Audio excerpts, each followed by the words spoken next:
Throughout the decades that Japan has been providing the world with a very unique brand of animation, there have been so many different genres there's too many to count. One of the most popular is isekai, a genre of anime where a person or persons are transported into a fantasy realm. Within isekai anime there is a secondary, very particular subgenre, made possible by modern day technologies and the digital trends that most of the world follows today. That, ladies and gentlemen, is animes where the main characters get sucked into video games. Fair warning before we get into this list, they are mostly MMORPGs. Shocker, but you'll work out why when we have to get into the nitty-gritty of what all these series are about. Thank you for checking us out. Let's get started with our top 5 video game animes. Number 5, No Game, No Life. We start with a little bit of gameception. Board games in video games. Originally a light novel come anime series, the original run of No Game No Life began airing in 2014 on the Japanese network ATX and simulcast across the planet via Crunchyroll. The storyline follows the enormous undefeated gaming group known as Blank, secretly made up of step-siblings Sora and Shiro, as they are challenged by and defeat the god of games in a game of chess. Said god is Tet from the alternative reality world Disboard, which Google tells me directly translates to World on Board. Following his defeat, Tet offers the duo a place in his kingdom, and while the two don't really believe him at first, they are quickly whisked away to a world of games, to the death. See, the thing is, Disboard is a world without conflict, without stealing, without war, without murder. All disputes and disagreements are settled through gaming, winning and losing. That means all decisions and disputes, whether that be size of national borders, who gets the last piece of turkey at Christmas dinner, or life and death. Upon realising they're trapped, the main goal of our protagonist pairing is not to try and escape, but to do what they've done all their lives: win games. And so the story is told as one teenager and one preteen attempt to overthrow the 16 races of the land of Disboard as representatives of the human race. Each representative controls a chess piece which denotes them as the champion for their particular race. If you control a different race's chess piece, you control that race. You are the conqueror, you are the ruler, you are the true champion. Sora and Shiro become the first people in history to sacrifice their race's chess piece in the midst of a game, the king piece of the human race, and subsequently become the first people ever to retain their chess piece in a game. Should one person or group of persons control all 16 chess pieces, they earn themselves the right to challenge for the title of one true god. While the series only lasted 12 episodes, every single one is available on Netflix right now. Sadly, the movie is not, which is set 6,000 years in the past. Ooh! Number 4, Overlord. Unlike entry number 5, Overlord had plenty of screen time, 3 seasons, each with 13 episodes. Perfection. The year 2126 gives us the MMORPG Yggdrasil, with a focus on exploration and investigation alongside player immersion. Character customization was unparalleled, and upon release Yggdrasil went on to inspire a number of other newer MMORPGs. Large swathes of the in-game content was left undescribed and unannounced by the game creators, leaving it up to the player base to discover it all on their own. After 12 years, the game has come to an end, and the last remaining member of a once proud guild stands tall, watching the sun set one last time on their servers. But as the undead skeletal overlord known as Momonga waits, something strange happens, or rather doesn't happen. The game has not been shut down, but instead transported to an even more expansive world. NPCs have gained sentience, and Momonga finds that he is unable to access player HUD controls, including being able to log out of the game.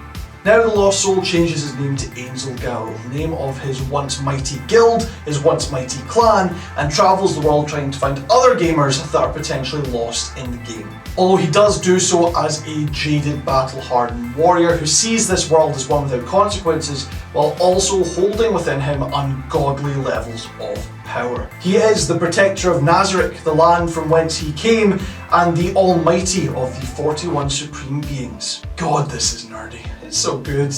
Number 3, Log Horizon.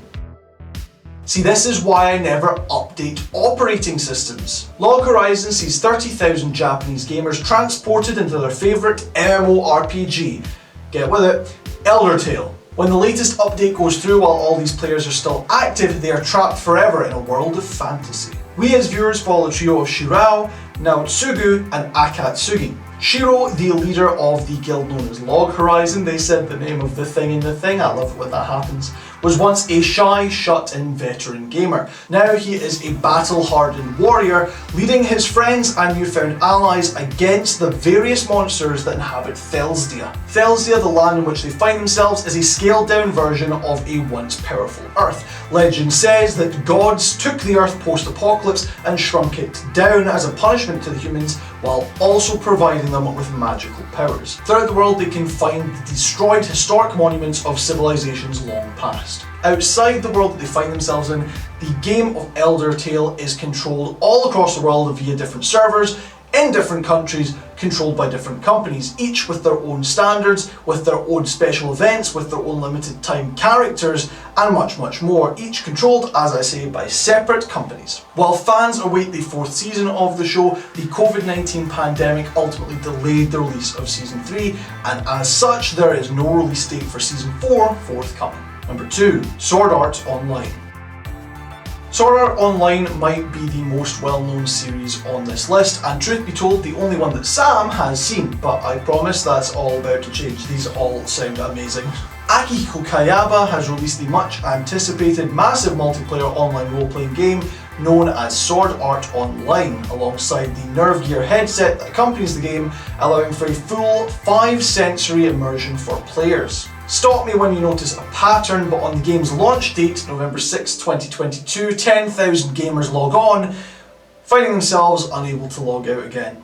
Now their omnipotent god Kayaba appears to the player base, including series protagonist Kirito, and tells them they are unable to leave. To die in the game or to remove the Nerve Gear headset IRL will lead to real-world consequences, namely their only hope of escape now is to complete the 100 floors of the R-CADE, the steel castle upon which the Sword Art Online world sits.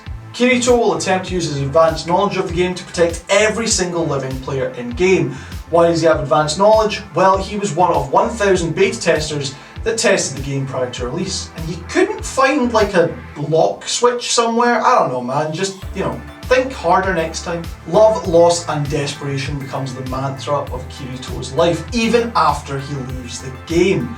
All roads lead to home, as they say. The SAO franchise now spans several different series, spin-offs, films and video games, all having begun in 2008 with a light novel that has since sold 26 million copies worldwide. Number 1. Dot Hack Sign. Our number 1 entry is unlike any previous, with a focus on dialogue and psychological tension as opposed to large-scale action set pieces. This is Dot Hack Sign, entirely filled with misleads, misdirections, red herrings and straight-up lies to the viewer, all to be revealed within the 26-episode series. Coming out of the largest internet hack in human history, with the majority of the population being unable to access the online service, we get a little ray of hope. As human beings finally get access to funny cat videos on YouTube, we are also privy to a brand new video game, the first in 2 years, The World. And yes, it is an MMORPG, complete with root towns at the centre of every level, providing a little hustle and bustle. Filled with intrigue and suspense, the story follows our protagonist Tsukasa, who wakes up with short-term memory loss, unsure of where he is and why he is there, all to be told in some gripping drama. Tsukasa will have to overcome a lack of personal knowledge as well as general inability to socialise and communicate in order to find his way out of his precarious situation. All the while accompanied by an ever-growing cast of guildmates, complete with Axe Lady, a priest and a member of the Blue Man Group. I've been Sam from R-CADE Glasgow, thank you so much for watching. If you enjoy the work we do here, remember you can always catch more of us, more of the team, more of myself over on twitch.tv/arcade and twitch.tv/arcade2. Join us on Patreon at patreon.com/arcade Glasgow so you can support us and our little retro video game arcade grow. If you just want to buy some cool video game merch, arcadeglasgow.com/store is the place to be. We have Iron Brew Game Boys sometimes, that's right. We can do a little bit of modding. Otherwise, thank you for joining us for another top 5, our top 5 video game animes. More specifically, animes where people get trapped in video games. Maybe we'll do another that's just about animes to do with video games. Let us know down in the comments, and I don't know. I'm bad at sign-offs. Deuces!